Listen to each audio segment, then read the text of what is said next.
আসসালামু আলাইকুম সকলকে। আশা করি তোমরা সকলে অনেক ভালো আছো এবং সুস্থ আছো। সকলকেই আমাদের টার্গেট 30 প্রোগ্রামের আরেকটি এমসিকিউ ওয়ান শট ক্লাসে স্বাগতম। আজকের এই লেকচারে আমরা আলোচনা করব আমাদের সাধারণ গণিত বিষয়ের 14তম অধ্যায়। তোমাদের কাছে অনেকের কাছে কঠিন লাগে, সো চেষ্টা করবো এই 14তম অধ্যায় অনুপাত, সদৃশতা ও প্রতিসমতাকে একদম সুন্দরভাবে গুছিয়ে দেওয়ার জন্য। আর এই অধ্যায়টা গোছানোর জন্য প্রথমে যে বেসিকগুলো দরকার সেই বেসিকগুলো থেকে শুরু করে আমরা কি করব, এমসিকিউ গুলা সলভ করবো ইনশাল্লাহ। আশা করি ক্লাসগুলো করার পর আর তোমার এই অধ্যায়ের যে ভীতিটা আছে সেই ভীতিটা তুমি কাটিয়ে উঠতে পারবে। সো চলো শুরু করছি পরম করুণাময় আল্লাহ তাআলার নামে, বিসমিল্লাহির রহমানির রহিম। আর তোমরা যারা আমার চ্যানেলে এখন নতুন, আমার মাত্র ক্লাসগুলো দেখছো, তোমাদের যদি ক্লাসগুলো ভালো লাগে অবশ্যই তোমরা ছোট ভাই বোন এবং ফ্রেন্ডদের সাথে ক্লাসগুলোর কথা শেয়ার করবে এবং অবশ্যই চ্যানেলটি সাবস্ক্রাইব করে রাখবে, ঠিক আছে? কারণ পরবর্তী সময় তোমরা যখন এইচএসসি তে উঠবা তখন কিন্তু আইসিটি বিষয়ের ক্লাসগুলো কিন্তু আমাদের এই ইউটিউব চ্যানেলে তোমরা পেয়ে যাবে। ওকে, তো চলো আমরা শুরু করি। তো দেখো, আমরা প্রথমেই একটা সুন্দর একটা উপপাদ্য লিখে রাখছি, সেটা কি, একই উচ্চতা বিশিষ্ট দুইটা ত্রিভুজের ক্ষেত্রফলের অনুপাত, মানে উচ্চতা যদি দুইটা ত্রিভুজের সেম হয় তা তাদের যে ক্ষেত্রফলের অনুপাত, যেমন দেখো একটা এবিসি ত্রিভুজ, একটা পিকিউআর ত্রিভুজ, এই দুটো ত্রিভুজের ক্ষেত্রফলের অনুপাত, তার মানে কি ত্রিভুজ ক্ষেত্র এবিসি এর ক্ষেত্রফল ইস টু পিকিউআর এর ক্ষেত্রফল কি বলছে দেখো তো, তাদের ভূমিদ্বয়ের অনুপাতের সমান। তাহলে ভূমি, দেখো এটার ভূমি হচ্ছে বিসি, এটা ভূমি হচ্ছে কিউআর, তাহলে বিসি ইস টু কিউআর, এটাই বলছে, আর কিছু বলে নাই। ওকে, আচ্ছা, তারপর বলছে কি একই ভূমি আর একই উচ্চতা বিশিষ্ট ত্রিভুজ ক্ষেত্রদ্বয়ের ক্ষেত্রফলটা সমান। একদম সহজ সূত্র, আমরা জানি ত্রিভুজের ক্ষেত্রফল সূত্র কি, হাফ ইন্টু ভূমি ইন্টু উচ্চতা। তাহলে দেখো ভূমি আর উচ্চতা যদি সেম হয়, হাফও তো সেমই থাকবে, তার মানে কি ক্ষেত্রফলে চেঞ্জ হবে না। তাহলে এটাই কিন্তু আমাদের এখানে বলছে। তারপরে জিনিসটা দেখি, বলা হয়েছে খুব ইম্পর্টেন্ট এটা, ত্রিভুজের যে কোনো বাহুর সমান্তরাল সরলরেখা। তাহলে তুমি জাস্ট যে কোনো একটা ত্রিভুজ কল্পনা করো। সাপোজ আমি মনে করলাম এইটা হইতেছে আমাদের একটা ত্রিভুজ, এটা আমি একটা চিন্তা করলাম, এটা একটা ত্রিভুজ যার নাম দিলাম এ বি সি। এই এবিসি ত্রিভুজের যে কোনো একটা বাহু মনে করলাম বিসি বাহুর একটা সমান্তরাল সরলরেখা হচ্ছে কোনটা, ডিই। ঠিক আছে, তাহলে কি বলা হচ্ছে দেখো, ত্রিভুজের যে কোনো বাহুর সমান্তরাল সরলরেখা ওই ত্রিভুজের অপর বাহুদ্বয়কে, তাহলে অপর বাহু দেখো বিসির বাহুর সমান্তরাল তো এটা, তাহলে অপর বাহু কি আছে, একটা এবি একটা এসি। তাহলে এবি ও এসি কে বা এদের বর্ধিতাংশকে সমান অনুপাতে বিভক্ত করে। আলটিমেটলি এটা মানে বোঝাচ্ছে হচ্ছে এরকম, এডি ইস টু বিডি, এটা আলটিমেটলি এটা বোঝাচ্ছে AD is to BD equal H to কত ভাইয়া, এইচ টু সি। এই জিনিসটাই কিন্তু এটা আমাদের কি করতেছে, রিপ্রেজেন্ট করতেছে। ঠিক আছে, বা যদি বর্ধিতাংশের কথা বলি, এই এবিসি ত্রিভুজ ছিল, তাদের বর্ধিতাংশ হচ্ছে ডি এবং ই পর্যন্ত। তাহলে দেখেন এই বিসি রেখার সমান্তরাল হচ্ছে কোনটা, ডিই, যা অপর বাহুকে, তার মানে AB is to BD equal AC is to C. Okay, ঠিক উল্টাটাও হইতে পারে, যদি এরকম কি করে সমান অনুপাতে বিভক্ত করে, তাহলে সেই দুটো কি হবে বলেন তো, সেই দুটো হচ্ছে সমান্তরাল হবে, অর্থাৎ বিসিটা ডি এর সমান্তরাল হবে। ওকে, আচ্ছা, তারপর একটা প্রমাণ দেখি, এটাও খুবই ইম্পর্টেন্ট একটা প্রমাণ। বলছে একটা ত্রিভুজের যে কোনো কোণের অন্তঃদ্বিখণ্ডক। তাহলে একটা ত্রিভুজ আপনি নেন, তাহলে আমি সবার আগে নিলাম একটা ত্রিভুজ, ধরলাম এটা হচ্ছে এ, এটা হচ্ছে বি আর এটা হচ্ছে সি, যে কোনো একটা ত্রিভুজ। তো এই ত্রিভুজের মনে করলাম এই কোণের অন্তঃদ্বিখণ্ডক মানে সমান দুই ভাগে ভাগ করতেছে, মনে করেন হচ্ছে এই এডি রেখাটা, এডি রেখাটা কি করলো, কোণেকে সমান ভাগে ভাগ করলো। তাহলে যে কোনো কোণের অন্তঃদ্বিখণ্ডক বিপরীত বাহুকে, এ কোণের বিপরীত বাহু কোনটা, বিসি, উক্ত কোণ সংলগ্ন বাহুদের অনুপাত। দেখেন এই কোণটা কার কার সমন্বয়ে গঠিত হচ্ছে, একটা এবি আর একটা এসি। তাহলে আমাদের বলা হচ্ছে এই যে বাহুদের যে অনুপাত আছে এবি ইস টু এসি, এইটা ইকুয়াল টু কি হবে, এই বিডি ইস টু সিডি হবে। বিডি ইস টু কত হবে, ডিসি হবে। এটাই জিনিস প্রমাণ করতে বলছে। তাহলে AB is to AC equal to DB is to এত। ওকে, সো এটা খুবই ইম্পর্টেন্ট একটা জিনিস, কারণ এই জিনিসগুলো হচ্ছে আমাদের ডিরেক্ট প্রমাণেই চলে আসে। সেই জিনিসগুলো আমরা কি করব, মনে রাখবো। ওকে, এবার আসছে আমাদের খুবই ইম্পর্টেন্ট জিনিস। আচ্ছা, আর একটা খুবই গুরুত্বপূর্ণ, দুইটা সদৃশ্য ত্রিভুজ ক্ষেত্রের এবিসি ও ডিএফ ধরলাম সদৃশ্য, ঠিক আছে, তাদের তিনটা কোণই পরস্পর সমান। সদৃশ্য ত্রিভুজের ক্ষেত্রফল দ্বয়ের অনুপাত, তাহলে আমাদের এই ত্রিভুজের নাম কি এবিসি, তাহলে আমি বলতে পারি এবিসি ক্ষেত্রফল ইস টু এই ক্ষেত্রফলের নাম কি ডিইএফ। তাহলে ক্ষেত্রফল দ্বয়ের যে অনুপাতটা আছে, ক্ষেত্রফলদের যে অনুপাত আছে এত ইকুয়াল টু কি হবে, বলছে এদের অনুরূপ বাহু। আপনি ধরেন এই এবির অনুরূপ বাহু হচ্ছে ডি, তাহলে আপনি কি বলছে, অনুরূপ বাহুদ্বয়ের উপর অঙ্কিত বর্গক্ষেত্রের ক্ষেত্রফল। তাহলে ডি, এবির অনুরূপ হচ্ছে ডি বললাম, তাহলে এবি যদি নিই তাহলে আলটিমেটলি হবে এবি স্কোয়ার ইস টু ওইখানে কত ডি আছে, তাহলে কি হবে ডি স্কোয়ার। অথবা এটা বলতে পারেন, অথবা বলতে পারেন বিসির অনুরূপ হচ্ছে কত ইএফ, তাহলে আপনি বলতে পারেন হচ্ছে এরকম বিসি স্কোয়ার ইস টু কত, ইস টু হচ্ছে আমাদের ইএফ এর উপর কত স্কোয়ার, অথবা আপনি চাইলে এটা বলতে পারেন AC square is to DF square, কারণ এসির অনুরূপ বাহুটা ধরলাম হচ্ছে কোনটা, এটা এসি স্কোয়ার ইস টু কত, ডিএফ স্কোয়ার। তাহলে যে কোনো একটাই কিন্তু কি হতে পারে আমাদের, হইতে পারে। ঠিক আছে, এটা কিন্তু মাঝে মধ্যে আসে, সেটাও আমরা কি করলাম একটু দেখে রাখলাম। ওকে, এবার সে আমাদের নেক্সট জিনিস দেখেন, প্রতিসমতা। ঠিক আছে, প্রতিসমতা জিনিসটা কি? সাপোজ আপনি একটা কাগজ দিলাম আপনাকে, ঠিক আছে, একটা কাগজ, এটা হচ্ছে সাপোজ একটা কাগজ আছে আর কি, সেই কাগজের আপনি যখন একটা ভাঁজ করলেন, ভাঁজ করে এই পাশেও যা এই পাশেও যদি সেম থাকে, তখন সেই জিনিসটাকে আমরা কি বলতে পারি, প্রতিসমতা বলতে পারি। ঠিক আছে, যেমন আমরা দেখেন প্রথমে যে জিনিসটা লিখে রাখছি, এই যে আমাদের এখানে যে প্রথমে যে জিনিসটা আছে আর কি, ঠিক আছে, প্রথমে যে বান্দাটা আছে, এটা হচ্ছে একটা সমবাহু ত্রিভুজ। তাহলে এই সমবাহু ত্রিভুজকে আপনি যদি এই বরাবর যদি অর্ধেক করেন ভাইয়া, এই বরাবর যদি অর্ধেক করেন, ঠিক আছে, এটা হচ্ছে সমবাহু ত্রিভুজটা, এই সমবাহু ত্রিভুজকে আপনি যদি কি করেন, একদম মাঝ বরাবর যদি কি করেন, অর্ধেক করেন আর কি। ঠিক আছে, এই বরাবর যদি অর্ধেক করেন, দেখেন এখানেও যা পাবেন এখানেও কিন্তু তাই পাবেন। তাহলে এটা একটা প্রতিসম রেখা। সেম ভাবে এই ত্রিভুজটাকে আপনি চাইলে এইখান থেকে যদি অর্ধেক করেন, এখানে যে পোর্শন এখানেও সেম পোর্শনই পাবেন। সেম ভাবে আপনি চাইলে আবার এই কাজটাও করতে পারেন, এখানেও যা মানে এই পোর্শনও যা এই পোর্শনও তা। তাহলে এইটা হচ্ছে আমাদের একটা, এই যে জিনিস এটা হচ্ছে আমাদের একটা সমবাহু ত্রিভুজ। এই সমবাহু ত্রিভুজের প্রতিসম রেখা কয়টি? সমবাহু ত্রিভুজের প্রতিসম রেখা হচ্ছে 3টি। ঠিক আছে, 3টি। আচ্ছা, এইটা কি? এইটার আমি ধরলাম এই বাহু আর এই বাহু পরস্পর সমান্তরাল, তার মানে এটা হইতেছে একটা সমদ্বি। ঠিক আছে, এটা হচ্ছে কি একটা সমদ্বিবাহু ত্রিভুজ। তাহলে সমদ্বিবাহু ত্রিভুজের প্রতিসম রেখা কয়টা? জাস্ট আপনি এই একটাই পাবেন, এই একটা ছাড়া আর কিচ্ছু পাবেন না, এই একটাই পাবেন। তাহলে এই একটা কাটলে এই পাশেও যা পাবেন এই পাশেও তা পাবেন। কিন্তু আপনি যদি এই বরাবর কাটেন, তাহলে এই অংশ আর এই অংশ সেম হবে না, এই বরাবর কাটলেও সেম পাবেন না। তার মানে সমদ্বিবাহু ত্রিভুজের প্রতিসম রেখা কয়টি? সমদ্বিবাহু ত্রিভুজের প্রতিসম রেখা হচ্ছে একটি। আর এটা হচ্ছে বিষমবাহু ত্রিভুজ। এটা কি ত্রিভুজ? বিষমবাহু ত্রিভুজ। এই বিষমবাহু ত্রিভুজের প্রতিসম রেখা নেই। ঠিক আছে, এদের কোনো প্রতিসম রেখা নাই। ঠিক আছে, আপনি যেই বরাবরই কাটেন না কেন, আপনি কি পাবেন না, সব জায়গায় সেম জিনিস পাবেন না, উল্টাই। ঠিক আছে, এই হচ্ছে আমাদের জিনিস। তারপরে যদি আসি আমাদের, দেখেন এটা হচ্ছে একটা বর্গ, কি ভাইয়া, এটা আমাদের একটা বর্গ। তাহলে বর্গের প্রতিসম রেখা কয়টা হতে পারে? তাহলে দেখেন আপনি এই মাঝ বরাবর সবার আগে কি করতে পারেন, বর্গকে একটা কাট দিতে পারেন। ঠিক আছে, বর্গকে সবার আগে কি করতে পারেন বলেন তো ভাইয়া? বর্গকে সবার আগে আপনি এই মাঝ বরাবর, এই মাঝ বরাবর। ওকে, একটা গেল। আরেকজন বলবে ভাই আমি এই মাঝ বরাবর কাটবো, কোনো সমস্যা নেই, তুমি কাটতেই পারো।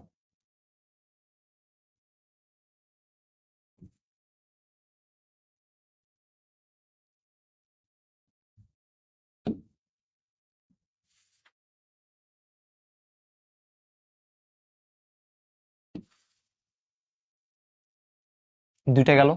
তারপর আরেকজন বললো ভাই আমি একদম এই মাঝ বরাবর কাটি, এই মাঝ বরাবর কাটলেও কি হবে, এখানেও যা এখানেও তা। আরেকজন বলবে না ভাই আমি কি করব, এই বরাবর কাট করব, ওইখানে যা ওখানে যা। তাহলে বর্গের প্রতিসম রেখা কয়টি? বর্গের প্রতিসম রেখা হচ্ছে 4টি। তারপর সে আমাদের রম্বস, এটা হচ্ছে রম্বস। তাহলে এই রম্বসের আপনি যদি মাঝ বরাবর কাটেন, তাহলে এখানে যা এখানে তা পাবেন না, এই বরাবর কাটলেও কিন্তু পাবেন না। কিন্তু আপনি যদি এই বরাবর কাটেন, এই বরাবর যদি কাটেন, এই বরাবর কাটলে এই এখানে দুইটা সেম, যদি বা আমার রম্বসটা হয় না আঁকা, ঠিক আছে, হইলে কিন্তু একদম দেখবেন সেম হইতো। অথবা আপনি যদি এটা যদি একটু এভাবে দেন, ওকে, তাহলে এই বরাবর কাটলেও হয় এই বরাবর কাটলেও হয়। তাহলে রম্বসের প্রতিসম রেখা কয়টি? রম্বসের প্রতিসম রেখা হচ্ছে আমাদের 2টি। এবার আসি বৃত্ত। বৃত্ত, ভাই একজন বললো আমি এদিকে কাটবো, সমস্যা নাই তুমি সেম পাবা। একজন বললো এদিকে কাটবো, সমস্যা নাই সেম পাবা। আরেকজন বললো ভাই আমি এদিকে কাটবো, সমস্যা নাই তুমি সেম পাবা। একজন বললো ভাই আমি এদিকে কাটবো, কোনো সমস্যা নাই তাও সেম। একজন বললো ভাই না আমি এই রকম ভাবে কাটবো, কোনো সমস্যা নাই। আরেকজন বললো ভাই আমি এইভাবে কাটবো, এইভাবে, কোনো সমস্যা নাই। তাহলে এই বৃত্তর ক্ষেত্রে তুমি যেভাবেই কাটো না কেন, দুই পাশে কি পাবা, সমান পাবা। তাহলে এই যে বৃত্ত, এই বৃত্তর প্রতিসম রেখা কতটি? বৃত্তের প্রতিসম রেখা হচ্ছে অসংখ্য। ঠিক আছে, অসংখ্য। বৃত্তের প্রতিসম রেখা কি? অসংখ্য। শেষ। তাহলে এগুলো হচ্ছে আমাদের প্রতিসম রেখা কার আছে না, এগুলো আপনারা দেখে না, এই যে অতগুলো দেখানো হয়েছে সবচেয়ে বেশি এগুলোই আসে পরীক্ষায়। এগুলো ভালো মতো কি করতে আমাদের জানতে হবে। এবার সে নেক্সট জিনিস, সেটা হচ্ছে এটা, এটা সুষম ষড়ভুজ।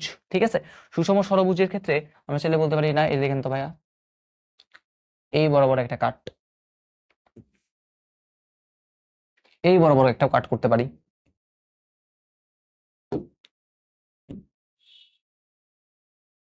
এই বরাবর একটা কাট করতে পারি। ঠিক আছে, তারপর আপনি চাইলে একটা কাট, আচ্ছা এটা তো গেল, তাহলে দেখেন একটা, দুইটা, তিনটা, মাঝ বরাবরও কিন্তু একটা কাট করতে পারেন, চারটা, পাঁচটা, এই একটা, ছয়টা। তাহলে এটা হচ্ছে সুষম ষড়ভুজ। এটা কি ভাইয়া? এটা হচ্ছে সুষম কি ষড়ভুজ। তাহলে সুষম ষড়ভুজের জন্য কয়টা? সুষম ষড়ভুজের জন্য হচ্ছে 6টি।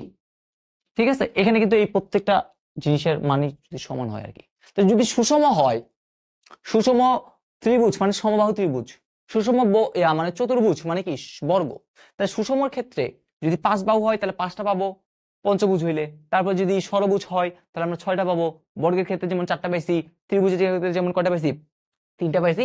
তো ঠিক সেম সুষমর ক্ষেত্রে আলটিমেটলি এরকম আমরা পাই। ওকে, তারপর আমরা যদি আসি প্রতিসাম্য রেখা নাইকার, প্রথমে দেখলাম বিষমবাহু ত্রিভুজে প্রতিসাম্য রেখা নাই, তারপর এটাকে আপনি যেইভাবেই কাটেন না কেন সেম সেম জিনিস পাবেন না, আর এটারও পাবেন না, এটারও কিন্তু পাবেন না। তার মানে এই যে তিনটে দেখাইলাম এই তিনটার কোনো প্রতিসাম্য রেখা নাই। ঠিক আছে, আচ্ছা তারপর আসি এবার আনুভূমিক প্রতিসাম্য, মানে আনুভূমিক বরাবর কাটবো প্রতিসাম্য রেখা পাবো। যেমন দেখেন এই আনুভূমিক বরাবর কাটলাম, এই আনুভূমিক বরাবর কাটলাম, এটারও আনুভূমিক বরাবর কাটলাম, দেখেন সব উপর নিচে সেম জিনিস, সেম জিনিসই কিন্তু আছে। ঠিক আছে, আচ্ছা উলম্ব প্রতিসাম্য, উলম্ব বরাবর, উলম্ব বরাবর তো মানে বুঝি উলম্ব বরাবর কাটবো, উলম্ব মানে কি লম্বালম্বী, এই লম্বালম্বী দেখেন এখানেও যা এখানেও তা সেম, সেম দেখেন, সেম দেখেন। তাহলে এগুলো হচ্ছে কি উলম্ব বরাবর। আনুভূমিক উলম্ব দুইজনই দেবে, কে দেখেন ও দিছে, এইচও কিন্তু দিছে। তাহলে ও এইচ এগুলো হচ্ছে কি আনুভূমিক উলম্ব সবকিছুই প্রতিসাম্য দিচ্ছে। তাহলে এগুলোই হচ্ছে আমাদের বেসিক জিনিস। 14.1, 2, 3 এর বেসিক জিনিস ছিল এতগুলাই। ঠিক আছে, এগুলো যদি ভালো মতো পারেন তাহলে এমসিকিউ দেখবেন একদম পানি ভাত। চলেন আমরা কিছু এমসিকিউ সলভ করি, তাহলে আমাদের হয়ে যাবে। তাহলে আমরা এখন আসি কিছু এমসিকিউ। প্রথমে একটা অনুধাব মানে একটা মেইন উপপাদ্যর এমসিকিউটা রাখছি। প্রথমে বলছে কি দুইটা ত্রিভুজ সদৃশ্যকোণী হলে তাদের অনুরূপ বাহুগুলোর অনুপাত সমান হবে, এটা একটু করে মাথায় রাখবো। দুইটা ত্রিভুজ সদৃশ্যকোণী এবং এদের একজন অনুরূপ বাহু সমান হলে ত্রিভুজদের সর্বসময়, ইয়েস এটাও ট্রু কথা। তিনটা কোণ দিয়ে অঙ্কিত ত্রিভুজদেরকে সদৃশ্যকোণীয় ত্রিভুজ বলে, ইয়েস এটাও ট্রু কথা। তাহলে এই জিনিস সবগুলোই কাজে রাখতে হবে, আমাদের মুখস্থ রাখতে হবে। তাহলে আমাদের আনসার কত? এটা। ওকে, এবার আসি নেক্সট।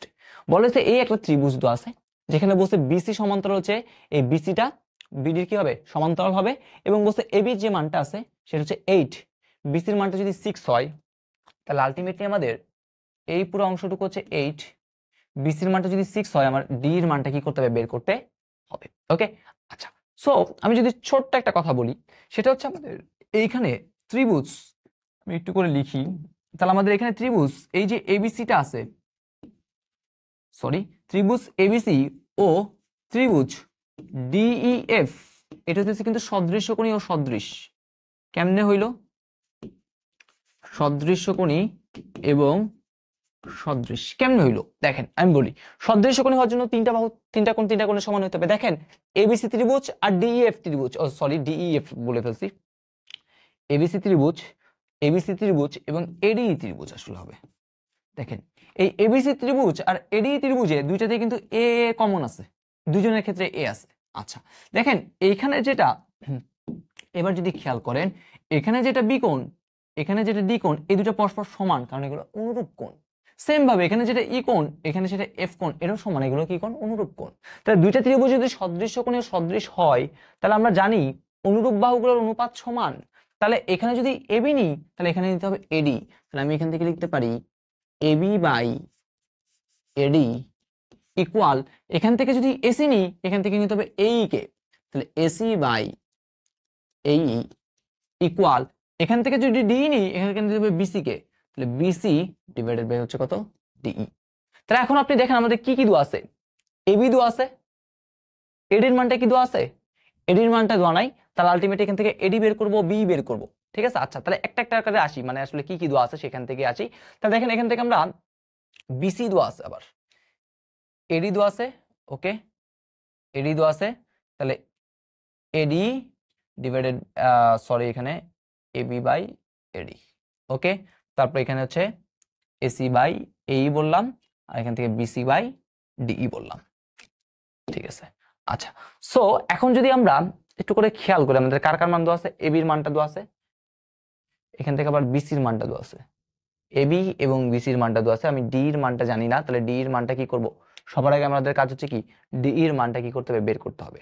ডি এর মান বের করতে গেলে আবার কার মান লাগবে, এডি এর মানটা লাগবে। দেখেন এখানে আমাদের একটা ছোট্ট একটা কথা বলে দিছে, এই আর সিই কিন্তু সমান, এই আর সিই হচ্ছে কি ভাইয়া সমান, এই আর সিই। তাহলে আপনি যদি পুরো এসি কে ভেঙে কি লিখতে পারেন, দুইটা ইয়া লিখতে পারেন। ঠিক আছে, তাহলে এখান থেকে একটা পোর্শন থেকে আপনি একটা কি পাবেন, এডির মানটা পাবেন। সাপোজ আপনি যদি এই পোর্শনটুকু নিয়ে কাজ করেন,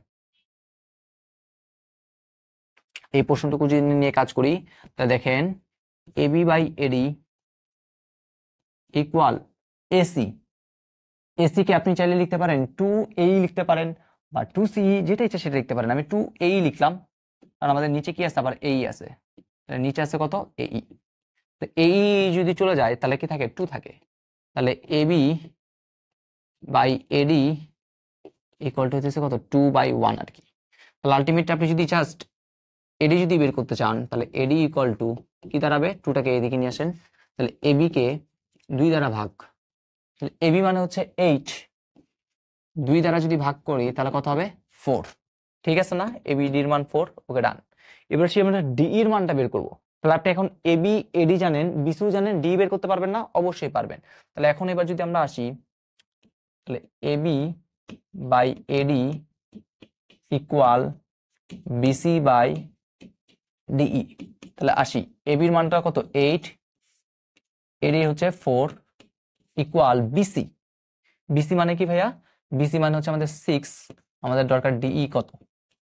তো যদি ক্যালকুলেশন করি, তাহলে এটার সাথে এটা ডিই ইকুয়াল টু কি দাঁড়াচ্ছে, দেখেন এভাবে আসতেছে 6 × 4 ডিভাইডেড বাই হচ্ছে 8, কাটাকাটি করলে হচ্ছে কত, 2, 3, তাহলে আলটিমেটলি 3, ওকে ডান। আর এবিসি ও এডি, এবিসি ও এডি সদৃশ্যকোণীয় সদৃশ, অলরেডি আগে প্রমাণ করছি। সো এভাবে আমরা এই একটা পিকচারটা এত বেশি ইম্পর্টেন্ট, এত বেশি ইম্পর্টেন্ট যে বলার মতো না, এটা কিন্তু অনেকবার আসছে। সো এটা আমরা ভালো মতো খেয়াল রাখবো। ওকে, তাহলে এবার আসি আমাদের এই দুইটা ত্রিভুজের মধ্যে ইয়া করতে বসে। তাহলে বিওসি ও পিও কিউ, এই যে বিওসি আছে আর এখানে যে পিও কিউ আছে, হ্যাঁ অবশ্যই এই দুটো হচ্ছে সদৃশ্যকোণীয় সদৃশ। তা সদৃশ্যকোণীয় ও সদৃশ ত্রিভুজের ক্ষেত্রে দেখেন আমরা যেহেতু এটা এটা সমান্তরাল, কিন্তু এটা যেহেতু এটা সমান্তরাল এটা, তাহলে আমরা বলতে পারি AP is to BP equal AQ is to QC, AP is to BP equal AQ equal CQ, এটা ঠিক আছে বলতে পারি। আবার যেহেতু এই ত্রিভুজ আর এই ত্রিভুজ সদৃশ্যকোণী, তাহলে আমরা বলতে পারি অনুরূপ বাহুগুলো, তাহলে ওবি বা বিওর অনুরূপ বাহু হচ্ছে কোনটা বলেন তো, ওকিউ। ঠিক আছে, তাহলে অনুরূপ বাহুগুলো যে অনুপাত সমান না আছে, সেখান থেকে আমরা কি বলতে পারি, এই যে জিনিসটা আছে এটা কি করতে পারি, বলে ফেলতে পারি। ওকে, আচ্ছা। তারপর এটা যদি দেখি, বিষমবাহু ত্রিভুজের মোট কতটি প্রতিসাম্য রেখা, বিষমবাহু ত্রিভুজ, তাহলে আমরা জানি বিষমবাহু ত্রিভুজের কোনো প্রতিসাম্য রেখা নেই, তার মানে 0টি। তারপর আসি বর্গের প্রতিসাম্য রেখা, অলরেডি দেখছি বর্গ, তাহলে বর্গের প্রতিসাম্য রেখা কতটি, বর্গের প্রতিসাম্য রেখা হচ্ছে 4টি। তারপর আসি উদ্দীপকের চিত্রটির প্রতিসাম্য রেখা, এই চিত্রটার প্রতিসাম্য রেখা কি করতে হবে, আপনার বের করতে হবে। তাহলে এই চিত্রটা দেখেন, এই বরাবর কাট করলেও সেম সেম জিনিসই আপনি পাবেন, এই বরাবর কাট করলেও কিন্তু আপনি সেম সেম জিনিসই পাবেন। সেম ভাবে আপনি যদি এই বরাবর কাট করেন, তাহলে এই পোর্শনে যাও, এই পোর্শনে তা পাবেন। সেম ভাবে আপনি যদি এই বরাবর যদি কাট করেন, তাও সেম জিনিসই পাবেন। তাহলে আনসারটা কত হবে, আনসার হবে 4। ওকে, তারপর কোশ্চেনটা দেখি, টি রেখাটির প্রতিসাম্য রেখা, দেখেন টি, এই হইতেছে আমাদের টি। তাহলে টি কে আপনি যদি কাটেন, তাহলে কোন দিকে কাটতে হবে, দেখেন তো এই বরাবর না কাটতে হবে, তাহলে এখানেও যা এখানেও তা থাকবে, তাহলে আনসার কত হবে, আনসার হবে 1টি। তারপর এটা যদি দেখি রম্বসের প্রতিসাম্য রেখা, অলরেডি দেখছি আমরা রম্বসের প্রতিসাম্য রেখা কয়টি, রম্বসের প্রতিসাম্য রেখা হচ্ছে আমাদের 2টি। তারপরে যদি দেখি 3 পাখা বিশিষ্ট একটা ফ্যানের ঘূর্ণন কোণ, তাহলে ঘূর্ণন কোণ বের করার সূত্রটা হচ্ছে পূর্ণ ঘূর্ণনে কতটুকু সে কোণ যায়। দেখেন একটা ফ্যান যদি একটা পূর্ণ ঘূর্ণন দেয়, তাহলে সে কত ডিগ্রি যায়, সে যায় কিন্তু 360 ডিগ্রি। তাহলে 360 ডিগ্রি ডিভাইডেড বাই পূর্ণ ঘূর্ণন প্রতিসাম্যতার মাত্রা, মানে সে ঘুরে, মানে সাপোজ এইটা হচ্ছে সেই ফ্যান, সাপোজ এই পাখাটা কয়বার ঘুরলে সেম জায়গায় আসবে বলেন তো। প্রথমে দেখেন সে প্রথমবার যখন ঘুরবে, সাপোজ এই পাখাটা যখন প্রথমবার ঘুরবে, তখন সে এখানে আসবে, ও চলে যাবে এখানে, আর এ চলে আসবে এখানে। দ্বিতীয়বার যখন ঘুরবে তখন এখানে আসবে, 2 নাম্বার ঘুরলো। তৃতীয়বার যখন ঘুরবে তখন সে এখানে আসলো, তার মানে 3 নাম্বার বার ঘুরে সে কি হবে, সেম জায়গায় আসবে। তার মানে তার ঘূর্ণন প্রতিসাম্যতার মাত্রা হচ্ছে 3। তাহলে এটাকে যদি এটা দ্বারা ভাগ করি তাহলে কত হয় ভাইয়া, 3 × 36, তার মানে কত, 120। ওকে, তারপরটা যদি দেখি এইচ অক্ষরটির ঘূর্ণন প্রতিসাম্য কোণ কত, দেখেন এইচ অক্ষরটির, তাহলে আলটিমেটলি আমি যদি একটু জাস্ট আপনাদের দেখাই, এইচ এটাকে যদি আপনি একবার ঘুরাই দেন, মানে 90 ডিগ্রি যদি ঘুরান, তাহলে দেখেন তো এইচটা এরকম দেখতে হবে না? প্রথমে এটা এরকম ছিল, জাস্ট ঘুরাইলাম 90 ডিগ্রি ঘুরেছি এরকম। তাহলে এখন আপনি যদি এটার মাথাকে যদি এবার তুলে দেন তাহলে কি হবে, আবার সেম জিনিসই ফিরে পাবেন না? তাহলে এইখান থেকে এতটুকু 90, আবার এখান থেকে আরো 90, তাহলে কত হলো, 180। তাহলে এটাকে চাইলে আপনি ওইটার মাধ্যমে করতে পারেন, 360 ডিগ্রি ছিল, ওকে 60 ডিগ্রি ডিভাইডেড বাই, দেখেন আপনারা জানি আমরা এইচ কে ঘূর্ণন প্রতিসাম্যতার মাত্রা কত, দেখেন তো এইচ কে কয় ভাগে ভাগ করতে পারেন বলেন তো? একটা ভাগ করতে এটা, সেম জিনিস পাবো, এটা ভাগ কিন্তু এটা, সেম জিনিস পাবো। তাহলে আলটিমেটলি কত হবে এখানে, 2। তাহলে কত ডিগ্রি, 180। আপনি চাইলে এভাবেও করতে পারেন ঘুরে ঘুরে। তাহলে প্রথমে এখানে ছিল সে 90 ডিগ্রি, জাস্ট এরকম ঘুরলো এরকম, তারপরে এটাকে যখন আবার তুলে দিবেন তখন আবার কিন্তু সে ফিরে আসবে। ওকে, তারপর এবার যদি এই কোশ্চেনটা দেখি কি বলছে, একটা বর্গক্ষেত্রের ঘূর্ণন কত, 90। কারণ বর্গক্ষেত্র ঘুরে তো সেম, ওই একবার ঘুরলে পুরা 360, সেটাকে আপনি যদি 4 দ্বারা যদি ভাগ করেন, কারণ প্রতিসাম্য রেখা 4টা, তাহলে এতকে 4 দ্বারা ভাগ করলে কত হবে, 90 ডিগ্রি। ইয়েস, প্রতিসাম্য রেখার সংখ্যা 4টি, ইয়েস, কিন্তু এটা না, তাহলে এটা আনসার কত, 1 ও 2। সেম ভাবে যদি আমরা এটা দেখি, mn এত যদি এত হয়, এই mn টার লম্ব যদি এটা হয়, তাহলে আমরা জানি এখান থেকে আমরা শিখছি এখান থেকে lx divided by mx equal ly divided by কত ভাইয়া, yn। দেখেন তো এটা কি কোথাও আছে, নাই, ঠিক আছে। তো এখানে আমরা আলটিমেটলি একটা কাজ করব, দেখেন প্রত্যেকটা অংশে lm lm lm lm মানে পুরাটা লাগতেছে, পুরাটাকে আনার জন্য আমরা একটা কাজ করি, চলেন সবার আগে একটু করে ব্যস্তকরণ করি, মানে উল্টাই দিই। এখানে রাখলাম lx বাই এত করলাম, আর এখানে কি করলাম, yn ডিভাইডেড বাই কি বললাম, ly। এবার আমি এই lx টাকে উভয় পক্ষে যোগ করে দিচ্ছি, মানে যোজন করব, যোজন মানে তো বুঝি mx প্লাস কত দিলাম, lx, যোজন মানে নিচেরটা ইয়া হয়। সেম ভাবে yn যেটা আছে সেটার সাথে আমরা কি দিলাম, ly, আর এখানে আছে কত, ly। তাহলে এবার নিজে একটু করে চিন্তা করেন, mx প্লাস mx lx মিলে lm হয়, তাহলে এটা হচ্ছে lm বাই এখানে আছে কত, lx equal yn plus ly মানে কত হয়, ln হয়, তাহলে এখানে কি হয়, ly। তাহলে এবার এটাকে যদি আমি এখানে নিই আর এটাকে যদি এদিকে নিই, তাহলে দেখেন তো কি হয়, lm by ln equal lx by ly। দেখেন তো কোথাও আছে কি, 3 নম্বর অপশনে দেখেন lm is to ln equal lx is to ly, তার মানে এটা হচ্ছে আমাদের 3 নাম্বার। 3 নাম্বারটা হচ্ছে কি ভাইয়া, সঠিক আনসার, শেষ। তারপরটা আসি, দেখেন কি বলছে, চিত্র অনুযায়ী কোনটি সঠিক, দেখেন এই যে এ কোণটা আছে, এই এ কোণের সমদ্বিখণ্ডক হচ্ছে এডি, তাহলে আমরা জানি এই এ কোণটা কার কার সমন্বয়ে গঠিত, এবি আর এসি, তাহলে AB is to AC equal to আমরা বলছিলাম এই বিডি ইস টু কি হবে, বিডি ইস টু কত হবে, ডিসি হবে। AB is to AC equal to BD is to DC বা সিডি, এটা ইকুয়াল টু আমাদের প্রথমটা, এটা হচ্ছে আনসার। তারপরটা, চিত্রে বিসি রেখার দৈর্ঘ্য বের করতে হবে, এখান থেকে আমাদের এই বিসি রেখার দৈর্ঘ্যটা বের করতে হবে। তা দেখেন এখানে আমাদের বলে দিছে, এই কোশ্চেনটা যদি আমরা কি করতে চাই, এই কোশ্চেনটা যদি আমরা সলভ করতে যাই, তাহলে আমাদের ওই আগের সূত্র, আমাদের কি করতে হবে, আগের সূত্রটা ইয়া করতে হবে, এইটা আর পুরোটা একটা সদৃশ কোণের সদৃশ ত্রিভুজ, সেখান থেকে আমরা যদি কাজ করতে চাই তাহলে আমরা লিখতে পারি হচ্ছে এরকম, এবি বাই এডি ইকুয়াল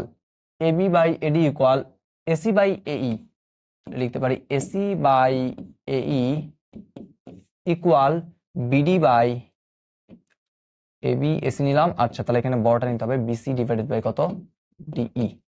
তাহলে আমাদের কি দরকার, বিসি রেখার দৈর্ঘ্য, তার মানে বিসি নিয়ে সম্পর্ক করতে হবে, ডিই তো আছে, এবি আর এডির মানটা কিন্তু আপনি জানেন। ওকে, তাহলে আসেন, তাহলে আপনি আলটিমেটলি কি করবেন, AB by AD equal BC by DE নিয়ে কি করবেন, কথাবার্তা বলবেন। আসি এবার এবি, এবি মানে পুরাটা, এখানে 3, এটা হচ্ছে 4, ঠিক আছে, যদি বা বোঝা যাচ্ছে না এটা একটু বলি, 3 আর এটা বলছে 4 আর এখানে হচ্ছে 6।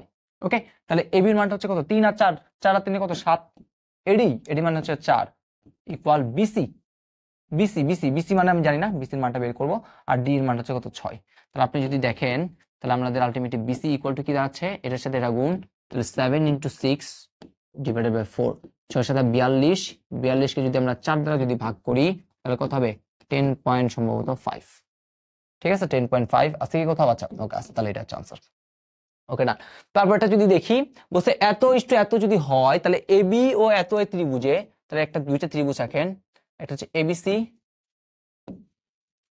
এটা ডিএফ, তাহলে ধরলাম এটা হচ্ছে এ, এটা বি, এটা সি, আর এখানে হচ্ছে কত ডি, এটা ই, এটা হচ্ছে কত এফ। ওকে, এবার বলছে এবি বাই ডিই, মানে অনুরূপ বাহুগুলোর অনুপাত দিছে এবি, তাহলে এটাকে যদি এ চিন্তা করেন, এটা চিন্তা করলাম হচ্ছে বি, তাহলে এটা হচ্ছে যা, এখানে হচ্ছে সাইন, এখানে হচ্ছে ফোঁটা। তারপর হচ্ছে এসি বাই ডিএফ, দেখেন এসি বাই ডিএফ এটা খালি। Okay, BC by EF, BC by EF হলে কোনটি সঠিক? তাহলে আমরা দেখতে পাচ্ছি এটা ডি এর সমান, বিটা ই এর সমান, সিটা এফ এর সমান, তার মানে এখানে কোনটা আনসার হবে? এখানে আনসার হবে 4 নাম্বারটা, এটা একটা সমান ডি এর সমান। ওকে, তারপর এটা যদি দেখি এত এত সদৃশ্যকোণী ত্রিভুজ এবং এত ইস্টু এত যদি হয়, তাহলে আমরা জানেন এই জিনিস দুইটা আমরা কিছুক্ষণ আগে শিখছি, সদৃশ্যকোণী ত্রিভুজের